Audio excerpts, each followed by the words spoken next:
Driver, ইস ma'am. এই নাও, ওই সামনের দোকান থেকে এক প্যাকেট সিগারেট আর একটা কোল্ড ড্রিঙ্কস নিয়ে এসো। সরি ম্যাডাম, আমি পারবো না। আপনার জিনিস আপনি গিয়ে নিয়ে আসুন। আমি ড্রাইভার, আপনার বাড়ি চাকর নই।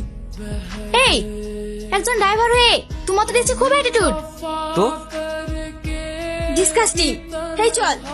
আর শোন, তুই এখানে দাঁড়িয়ে থাকবি, আমরা আসছি। Okay madam. স্যার, বলুন আপনার জন্য কি করতে পারি? স্যার, আমাদের বাড়ির ড্রাইভার আমার কেনা কিছু জুয়েলারি চুরি করে নিয়ে পালিয়ে গেছে।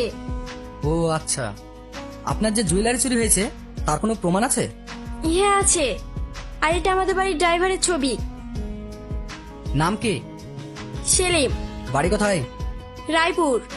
হাসি, তুই ড্রাইভারটার আগে জুয়েলারি চুরি করার কমপ্লেন করলি, ওকে সত্যি সত্যি জুয়েলারি চুরি করে পালিয়েছে? না, ও ছুটি নিয়ে বাড়ি গিয়েছে। এই সুযোগে আমাকে অপমান করার প্রতিশোধ নেবার জন্য ও নামে মিথ্যা মামলা করে দিলাম। এবার বুঝুক ছেলা। বাড়িতে কেউ আছেন? একই স্যার, আপনারা? আপনার ছেলে সেলিম কোথায়? ও তো বাড়িতে নেই।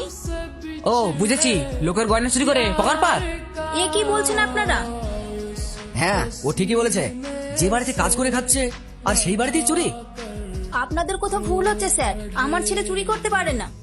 শাকিল। আরে ড্রাইভার সাহেব জি, হঠাৎ শহর থেকে গ্রামে? আর বলিস না, এক জায়গায় থাকতে থাকতে বোরিং হয়ে যাচ্ছিলাম, তাই ভাবলাম দুদিন ছুটি নিয়ে গ্রাম থেকে ঘুরে আসি, তাই চলে আসলাম। স্যার, ওই দেখুন সেলিম। এ কি স্যার, আপনারা? হ্যাঁ, আমরা তোর জন্য এখানে এসেছি। মানে? এই, তোর ব্যাগে কি আছে? কেন স্যার, আমাকে দেখে কি অপরাধী মনে হচ্ছে?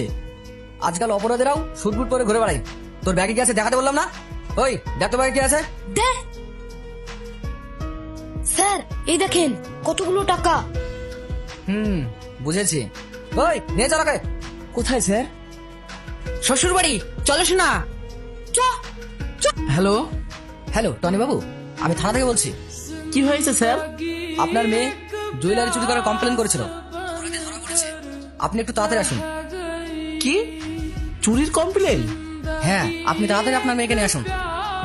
স্যার, স্যার, আমার নেকলেস পেয়েছেন? না ম্যাডাম, ওকে তো মারার পরে ও বলছে নেয়নি। নেয়নি মানে? আমার পুরো বিশ্বাস ওই নিয়েছে।